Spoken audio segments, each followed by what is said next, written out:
Bonjour à tous et bienvenue sur Crypto Signal. Je vérifie que le son marche parce que c'était pas le cas sur la dernière capture de vidéo. Donc du coup on va la refaire. On la refait rapidement, je vous explique.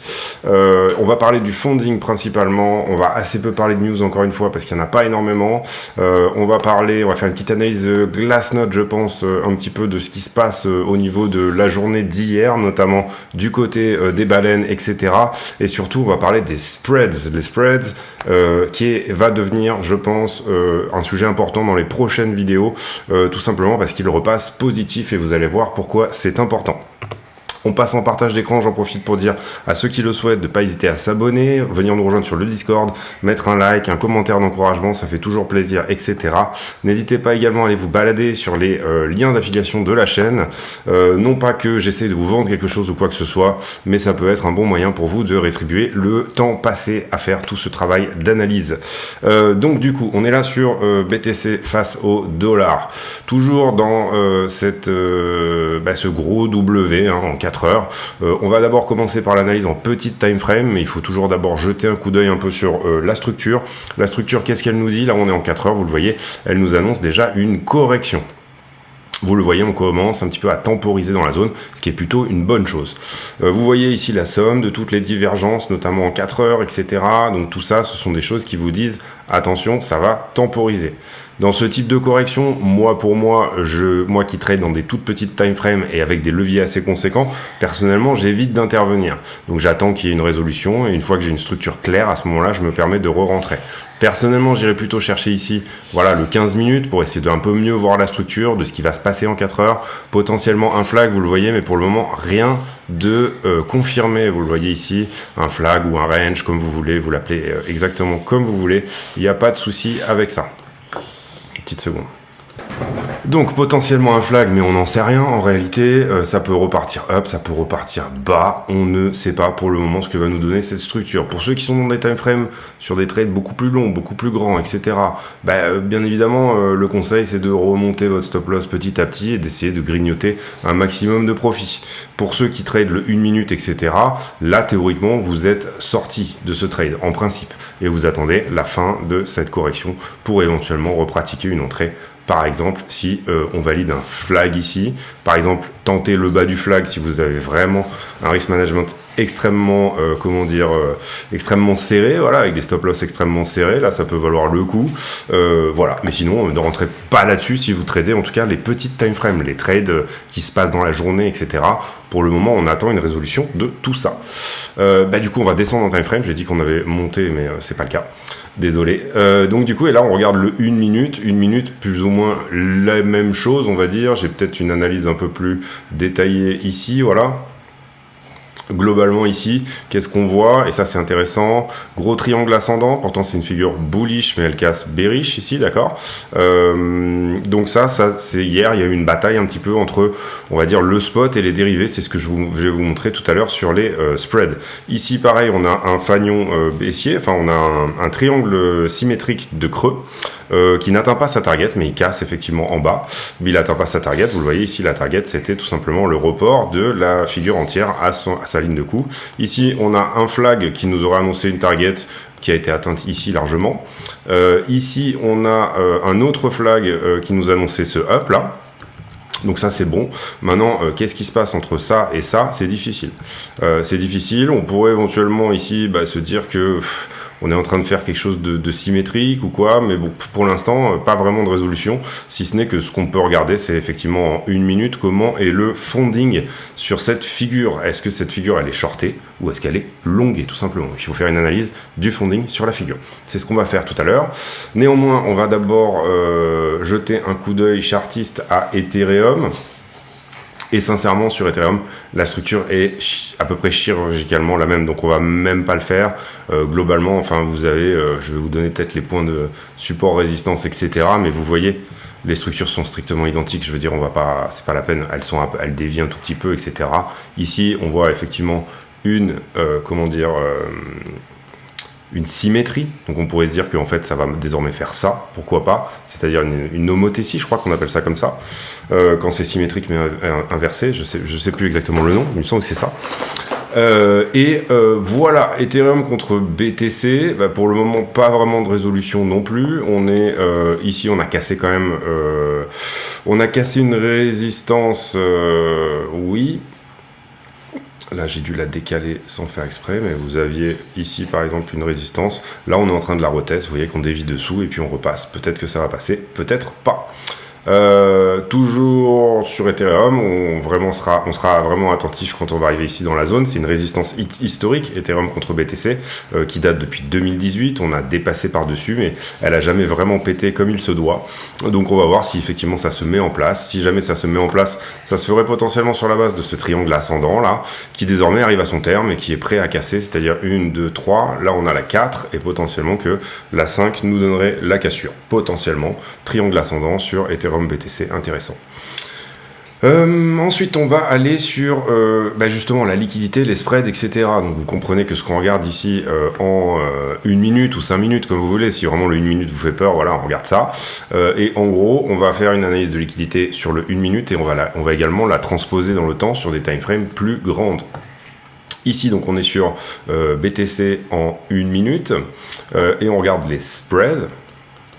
D'abord, on va faire l'analyse 1 minute, ensuite on va faire la 5 minutes, enfin celle que j'utilise, que je fais tous les jours, et ensuite on ira faire effectivement des time frames plus grands. Alors personnellement sur celle-ci, donc sur cette figure-là, moi j'aurais tendance à dire qu'on est plutôt longué. Vous voyez ici le nombre de contrats augmente, le funding augmente et le prix augmente surtout. C'est-à-dire que je n'ai pas de liquidation, j'ai des liquidations de short bien évidemment, le prix vient grinder ici à chaque fois les liquidations de short des précédents, mais on peut estimer que il y a pas mal de longs qui sont rentrés sur cette figure, donc peut-être plutôt une cassure baissière que haussière, à voir si c'est ça. Et je parle ici de la fin de la figure, la potentielle figure comme je vous le disais tout à l'heure, symétrique dont je vous parlais tout à l'heure. Donc pour le moment on a ça en 1 minute, voilà, on va aller voir le 5 et on va faire les niveaux de liquidité comme on fait d'habitude. J'espère que pour le coup ça a sauvé depuis hier. J'ai pas mal de soucis avec CoinAlyze en ce moment, comme avec mes micros d'ailleurs. Ouais, je crois qu'on est bon, ouais c'est ça.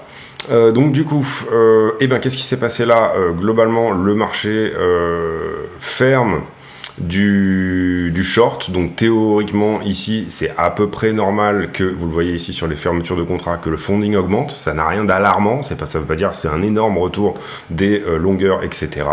Ici on est plutôt shorté vers ce point là, quelque part dans cette zone. C'est d'ailleurs ce que le prix a géré après derrière. Vous voyez qu'on est plutôt shorté, pourquoi? Parce que le funding baisse et l'open interest augmente, malgré une augmentation du prix.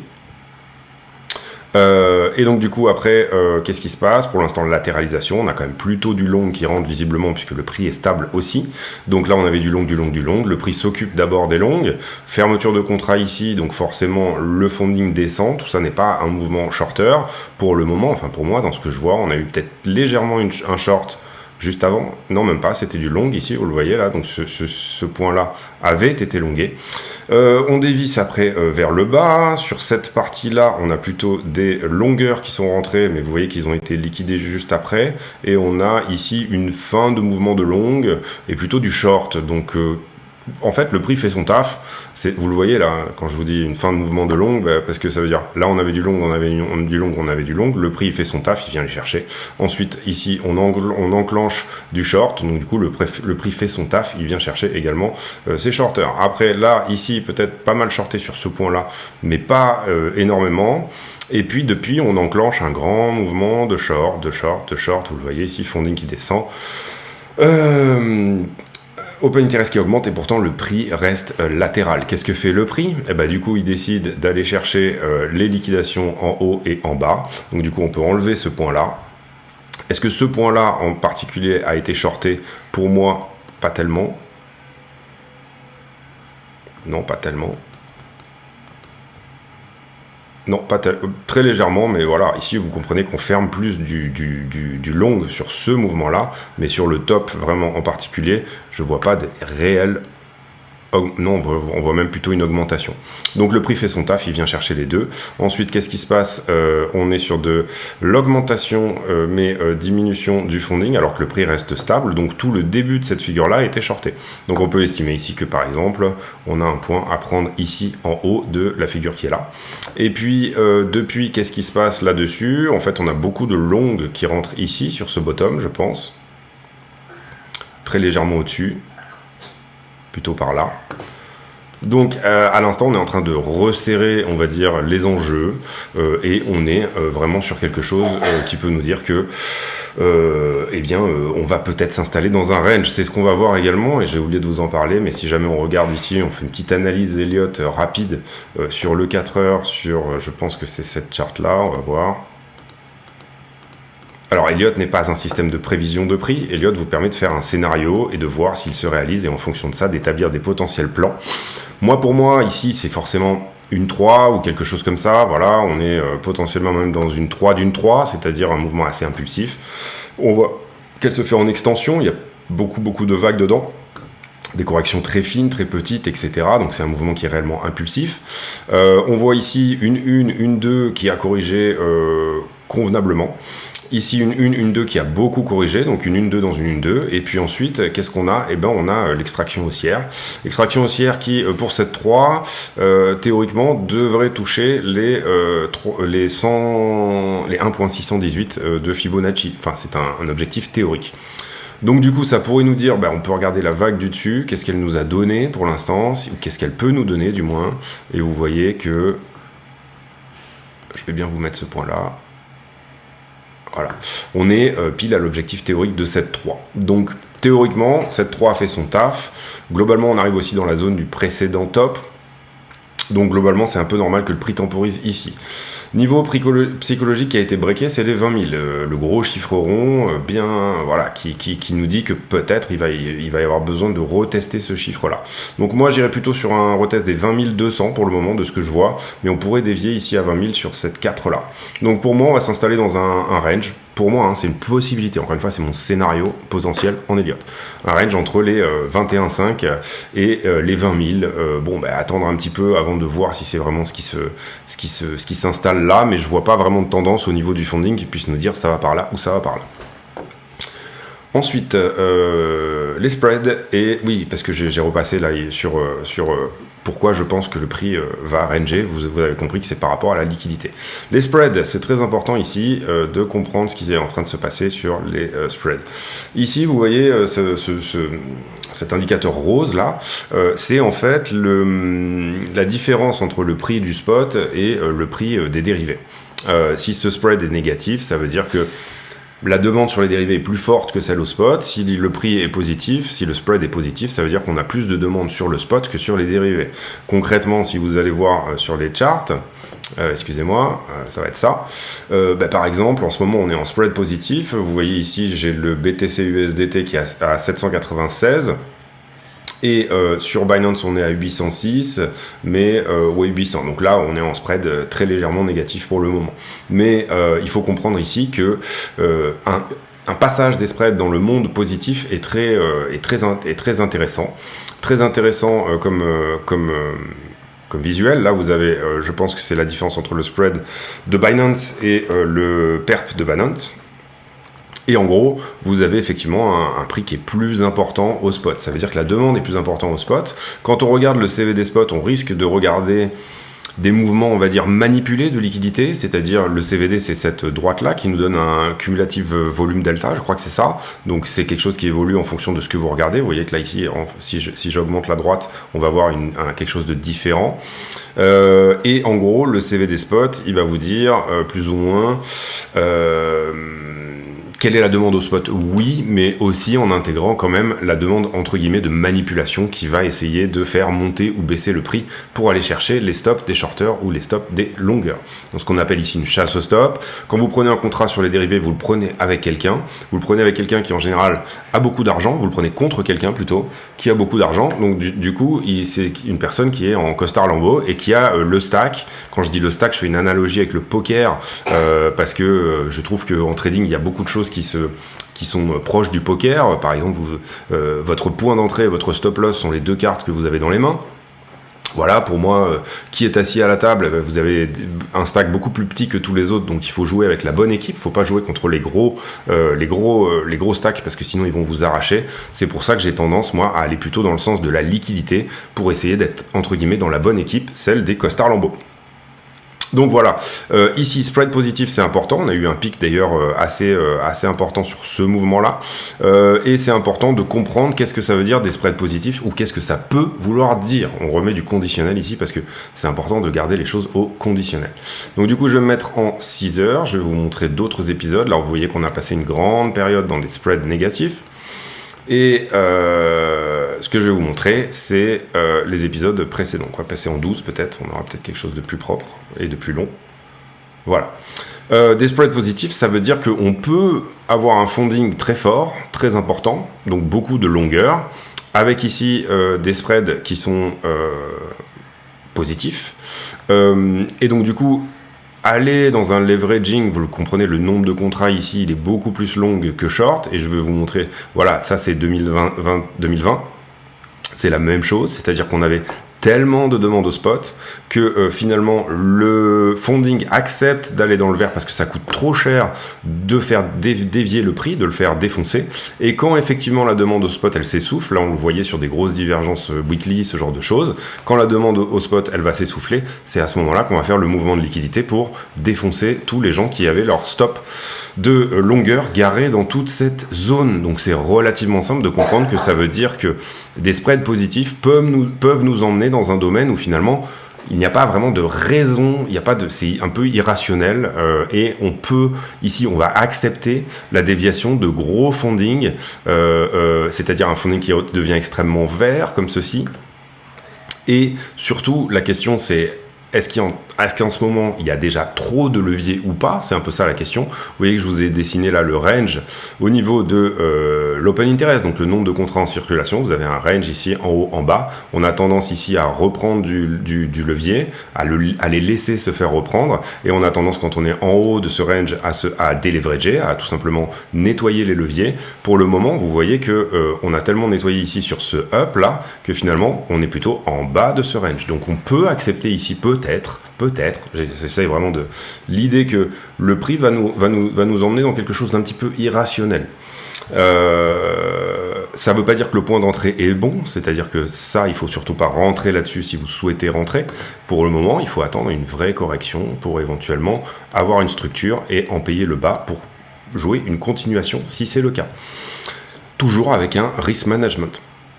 Ensuite, donc ici, voilà, je vais vous expliquer. La question, c'est pas est-ce que on a beaucoup de monde qui est en short ou en long. Oui, si on a beaucoup de monde en short ou en long et des spreads négatifs, c'est important de regarder le funding. On va peut-être commencer à rentrer dans un territoire où, entre guillemets, le funding devient de moins en moins important. On sera prêt à accepter une énorme déviation du funding dans une zone positive, si jamais c'est ce que le prix nous donne. C'est-à-dire si on commence une sorte de FOMO à l'achat, et bien à ce moment-là, on va potentiellement commencer à accepter le fait d'avoir effectivement énormément de stops de longueur en dessous, tant que les spreads restent positifs et qu'on a une demande de spot constante sur le weekly, etc.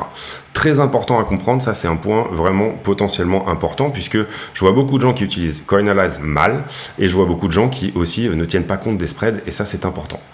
Le ratio long short, vous l'oubliez. Vous allez avoir un ratio long short de 90% en long, etc.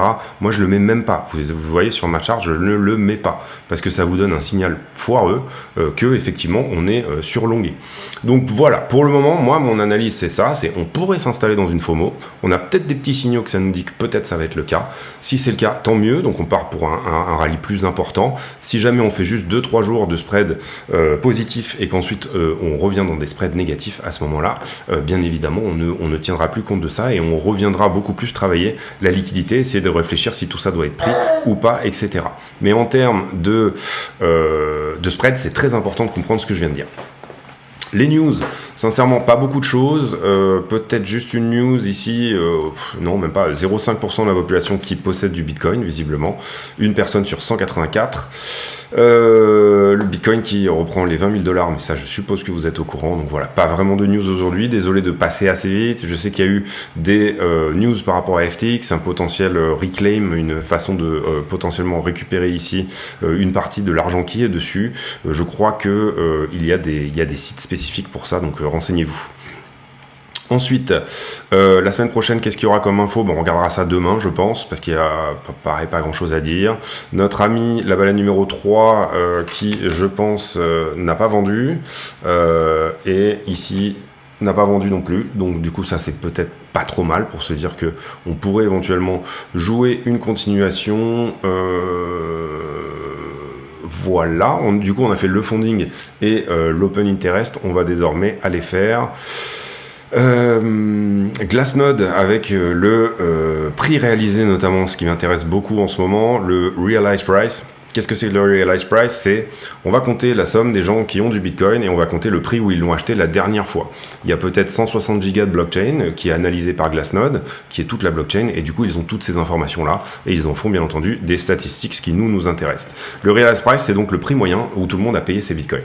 Et là en général il réagit comme une résistance, et là on voit qu'on vient de passer dessus, et ça c'était hier, donc aujourd'hui on doit être largement au-dessus puisque c'est une moyenne, hein, vous comprenez. Donc aujourd'hui il doit légèrement augmenter, on doit être largement au-dessus. Ça c'est plutôt une bonne chose. Il peut réagir comme un support, comme on peut le retraverser, mais souvent il agit comme une résistance, c'est-à-dire que la moitié du marché a tendance à sortir à break-even, c'est-à-dire à sortir son argent dès qu'on rentre dans une zone de profit, à cette fait peur par exemple, et il y a une bonne partie du marché qui pourrait sortir là-dessus. La deuxième chose également qu'on va regarder, c'est le NUPL, Net Unrealized Profit and Loss, c'est-à-dire ceux qui possèdent du Bitcoin aujourd'hui, est-ce qu'ils sont en perte ou en profit par rapport à leur prix d'achat. Pour le moment, on est dans une zone, vous voyez, de potentiel espoir, c'est-à-dire qu'on repasse dans le orange, donc ça c'est peut-être plutôt une bonne chose. Vous voyez qu'à chaque bottom on a eu des grosses capitulations. Est-ce que celle-là est finie ou pas? Je ne sais pas. Ensuite, on va regarder le Net Realized Profit and Loss, c'est-à-dire le jour dont on parle, dans la journée dont on parle là actuellement. Est-ce que effectivement il y a eu de la vente? Et s'il y a eu de la vente, est-ce qu'elle a été réalisée en perte ou en profit? Si la majorité des ventes le jour même ont été réalisées en perte, à ce moment-là on appelle ça une capitulation, bien évidemment, ce sont des gens qui vendent à perte. Et si on est au-dessus, à ce moment-là on appelle ça une prise de profit tout simplement. Là pour le moment on voit que à break-even, donc au point mort, on a pour l'instant pas énormément de monde qui prend ses profits. Le risque ici c'est d'arriver dans cette zone où finalement la même idée, beaucoup de gens qui avaient du Bitcoin se sont fait peur et ils disent ah bah ça y est je me suis fait peur, je sors et c'est simple, je touche plus à ça par exemple, etc. Ou tout simplement aussi des trades qui essayent de garder leur break-even également. Les adresses à plus de 10 000 bitcoins, là on va regarder si elles accumulent ou pas. Et on a une distribution, vous le voyez avec cette hausse du prix, on a quand même une distribution de la part des 10 000 bitcoins, donc attention à ça, les baleines sont plutôt distributrices. On a un plateau sur les 1000 bitcoins, donc pas vraiment d'accumulation ni de distribution. On a un plateau sur les 100 bitcoins avec une légère accumulation sur le up d'hier. Là on regarde les news d'hier parce que j'ai pas l'abonnement premium sur Glassnode, donc j'ai pas le minute par minute on va dire. Et ici, les bitcoins qui ne reviennent pas sur les exchanges malgré ce mouvement de hausse, donc ça c'est plutôt bien aussi, on va dire. Ça c'est la balance des bitcoins sur les exchanges. Et j'ai pas fait les adresses à 10 bitcoins. 10 bitcoins, on est toujours en accumulation forte. Et 1 bitcoin, on est toujours en accumulation forte avec un léger, on va dire, assouplissement de cette demande. Le score d'accumulation, c'est-à-dire est-ce que les gros accumulent ou pas en fonction de leur volume en fait. On a beaucoup accumulé ici dans cette zone et là vous voyez qu'on est légèrement en train de distribuer. Donc attention à ça, c'est des signaux qui peuvent nous dire que éventuellement le prix va retracer effectivement. Ensuite, la supply qui n'a pas bougé depuis 1 an, important aussi, et ben là vous voyez que elle est toujours à son ATH, elle ne bouge pas, elle a légèrement distribué ici, donc tous ceux qui ont des bitcoins depuis plus d'1 an, ici il peut y en avoir également qui pourraient se faire peur. Tout ce qu'on analyse là, ça correspond à dire est-ce que ce retour en zone un peu positive peut provoquer un essor vendeur? C'est ça que je vous donne là, le realized price, toutes ces choses là, sur l'analyse Glassnode d'aujourd'hui, pour moi elle a cette volonté là. Donc, est-ce qu'on va faire une correction ou est-ce qu'on va faire une continuation? Pour moi, à mon avis, on va faire une correction pour mieux continuer. Mais c'est mon avis, c'est que mon avis. Donc, le bon point d'entrée, il est tout simplement en fin de correction. D'où l'intérêt d'avoir effectivement des setups, des choses comme ça. Donc on a fait toutes les news, on a fait tout le prix, on va revenir ici sur le prix. C'est dommage que la première vidéo était beaucoup plus complète, mais celle-là aura le mérite au moins d'être courte. La première sans le son, donc celle de Véronique sans son. Et voilà, on a repassé le temps pour faire celle-ci. Si je reviens ici sur le prix, je pense que je vous ai parlé ici de cette target de double bottom qui n'a pas été atteinte. Pour moi, il est important ici de commencer à prévoir des scénarios. Vous avez vu que je vous ai montré un scénario potentiel en Elliott. Il y a aussi un autre scénario qui est tout simplement de dire on a retracé suffisamment par rapport à ça et maintenant on décroche plus bas. C'est tout à fait une possibilité. Maintenant, pour moi, ça a quand même la tête de quelque chose d'impulsif. Les spreads positifs aussi, mais ça peut être tout simplement juste un short squeeze. Donc on sort tous les shorters qui étaient dans cette zone de manière à mieux péter les longueurs qui sont rentrées sur toute cette zone-là. Vous comprenez que malheureusement, quand ça monte, il faut passer bearish et quand ça descend, il faut passer bullish. Mais ici, moi j'ai tous les signes que ce truc-là peut aller plus haut. Voilà, c'est l'idée. Donc bien attendre la structure. Moi je trade le 1 minute personnellement, donc du coup je fais des moves qui doivent durer 3-4 heures en général. Personnellement je joue pas à cette structure là, tout simplement parce que j'essaye d'éviter de jouer des corrections dans ce type de parabole. C'est ma manière de faire. Vous pouvez essayer de shorter ce truc si vous voulez, mais ça correspond pour moi. C'est comme les gens qui essayent d'attraper, excusez-moi, d'accord. C'est comme les gens qui essaient d'attraper un couteau qui tombe quand ça baisse et de faire des achats quand ça baisse. Quand ça baisse, vous pouvez faire du DCA, mais n'essayez pas de faire du trading en longue, c'est bien évident. Donc ici c'est pareil pour moi. Là pour l'instant j'attends une résolution. Là vous voyez on regarde la structure 4 heures. Pour l'instant j'ai préparé une sorte de flag. Si effectivement c'est ce que me donne BTC dans le week-end et qu'ici en bas de flag je vois des petits W en 1 minute, ce genre de choses, des choses qui me disent que peut-être ça serait pas mal de rentrer. Si le fonding est bon, si toutes ces choses là sont bonnes, à ce moment là je repratiquerai un point d'entrée pour prendre éventuellement le mât suivant. Si c'est pas le cas, et bien à ce moment là je prendrai que le B, vous voyez, de ce petit mouvement là. Et puis à ce moment là quand je verrai des signes de retournement je sortirai. Parce que moi je fais du fort levier et je fais du 1 à 5 minutes. Vous, si vous êtes entre guillemets sur des trades plus de swing, de plus long, une semaine, 2 semaines, 3 semaines, des trades qui sont dans une autre time frame, à ce moment-là, c'est un petit peu le même esprit, sauf que pour moi, vous devez plutôt, ici, si on flag par exemple, intervenir ici au retest du flag. C'est-à-dire que c'est ça que vous devez payer, plus que de payer ce qui est en bas. Ok ? Pareil sur pas de trade sans stop loss, ça je l'ai déjà expliqué. Allez voir les tutos si vous êtes intéressé pour trader, etc. Encore une fois, n'hésitez pas à aller voir également tous les liens d'affiliation de la chaîne et ce genre de choses, mais ne commencez de grâce pas à trader si vous n'êtes pas formé pour ça. Mon conseil, je pense qu'il est de très bons conseils, c'est que tant que vous n'avez pas fait par exemple, admettons, parce que pour moi on peut pas jouer avec des allumettes. Vous pouvez vous amuser si vous voulez avec le démo trading de Bybit, BitGet, ils ont tous des modes de trading où vous ne jouez pas d'argent. Pour moi, on n'apprend pas à jouer au poker avec des allumettes. Les émotions quand vous mettez de l'argent, elles sont différentes. Donc je conseillerais de potentiellement rentrer avec 100$.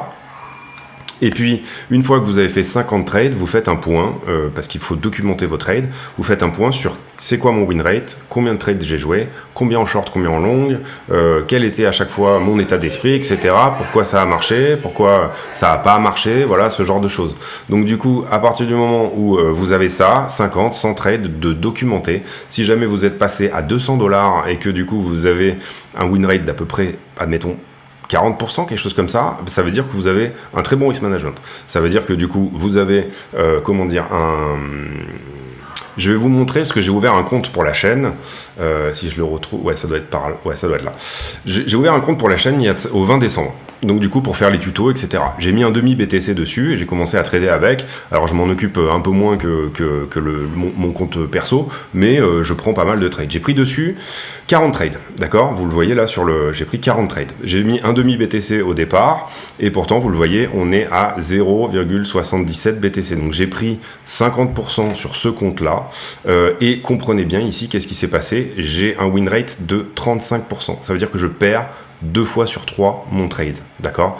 Mais mon risk management est tellement serré, je suis agressif, mais je suis serré, entre guillemets, dans mon risk management, ce qui fait que finalement, je suis up de 50% au final sur ce compte-là.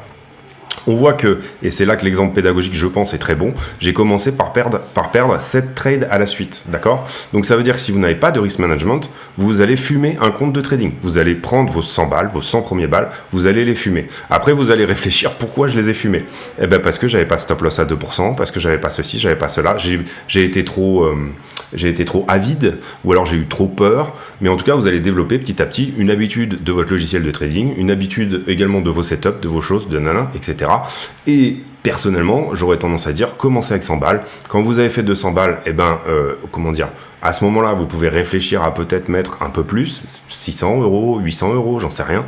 Et puis, quand vous avez vraiment une documentation sur, on va dire, là, vous voyez, moi, j'ai passé donc du coup 40 trades depuis le 20 décembre. Donc, ça fait quoi? Ça fait peut-être 2 trades par jour, j'en sais rien, on est quoi là? Ouais, c'est 2 trades par jour, un peu moins.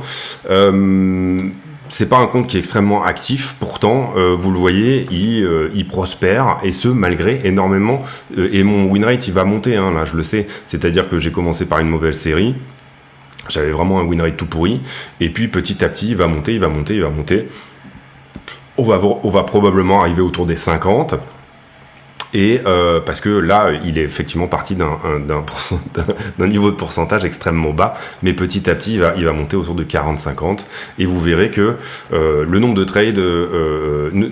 trades pris n'importe pas réellement sur la performance. C'est ça que je veux vous expliquer. C'est hyper important en trading de comprendre ça, sinon vous n'avez rien compris en fait en réalité. Si vous ne comprenez pas ça, vous ne tradez pas. Voilà, vous ne tradez pas, vous restez en dehors du marché.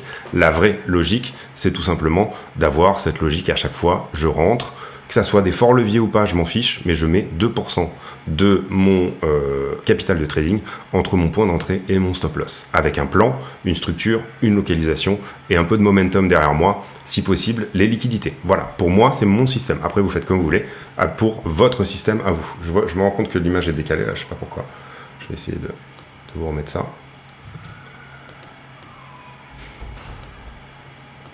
J'espère que c'est mieux pour vous, je sais pas pourquoi, décidément. Donc du coup voilà, très important. Très important, et c'est bien parce que j'en ai parlé aussi sur le Discord aujourd'hui, d'ailleurs venez nous rejoindre sur le Discord, n'hésitez pas.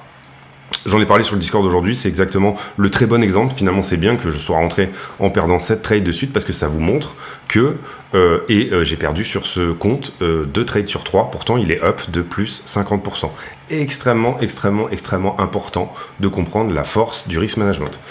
Voilà, alors je pense qu'on a fait le tour de pas mal de choses. Je vais clôturer cette vidéo ici. La première était plus complète malheureusement. Surveillez la structure ici tout simplement en 4 heures, en 1 heure, en 15 minutes, en ce que vous voulez, dans la time frame que vous tradez.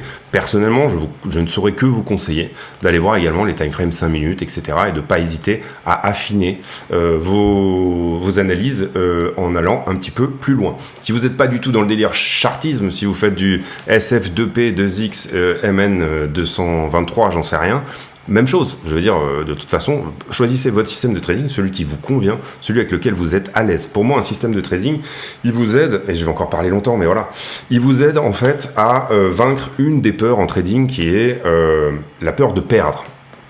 Il y a 3 peurs en trading, il y a la peur d'avoir tort, et vous comprenez qu'avec un ratio de 35%, ça veut dire qu'on est blindé par rapport à ce genre de peur. C'est pas du tout un problème. Au bout d'un moment, avec l'habitude, elle disparaît complètement. Et avec le système de trading et avec un bon risk management, parce que sinon, la peur d'avoir tort, vous allez l'avoir 4-5 fois de suite et puis vous n'allez plus avoir d'argent. La deuxième peur, c'est la peur de perdre. Et la peur de perdre, c'est votre système de trading également, votre analyse technique, toutes ces choses-là. Pour reprendre une analogie avec le poker, éventuellement, ça serait votre lecture des autres joueurs, ce genre de choses. Votre bankroll pour le risk management, toutes ces choses-là. Et troisième peur, c'est la FOMO, la peur de manquer une opportunité, excusez-moi. Donc la peur de manquer une opportunité, et pour moi c'est la pire, c'est-à-dire la peur de manquer une opportunité, c'est tout simplement à la fois celle qui va faire que vous allez essayer de rentrer dans des endroits où c'est pas bon du tout, c'est celle qui va faire que, donc là ce qui peut vous aider c'est tout simplement la structure et puis l'habitude aussi de se dire bon finalement, moi j'ai eu des tas de trades par exemple qui étaient sur des profits vraiment intéressants et que malheureusement j'ai clôturé à la moitié des profits par exemple parce que je pensais pouvoir grinder plus haut. Ça arrive, c'est comme ça, c'est pas grave, c'est le jeu. À la fin du compte, ce qui est juste important, c'est d'être gagnant. Voilà. Donc du coup voilà, j'ai terminé cette vidéo, j'espère qu'elle vous a plu. N'hésitez pas à vous former sur un système de trading quel qu'il soit, parce qu'il va vous aider à vaincre cette peur de rentrer, et il va également vous aider à vaincre plus ou moins la peur de perdre. Pour moi, je ne dis pas que le chartisme marche plus que ça, ce système est génial ou pas, il faut juste avoir un système et avoir un plan, parce que ça va vous aider effectivement à préparer des choses intéressantes au niveau du plan. Je vous laisse là-dessus, je vous souhaite à tous une très très bonne journée. J'ai pour habitude de poser en fin de vidéo une question à la con, c'est-à-dire une question qui n'a rien à voir avec le prix du Bitcoin, et en l'occurrence la question du jour elle sera: est-ce que vous êtes déjà cassé des membres, est-ce que vous êtes déjà pété une jambe, pété un bras, voilà, mettez ça en commentaire, et peut-être les circonstances dans lesquelles éventuellement c'est arrivé. Je vous laisse là-dessus, je vous souhaite à tous une très bonne journée, portez-vous bien, on se retrouve demain, à bientôt, ciao.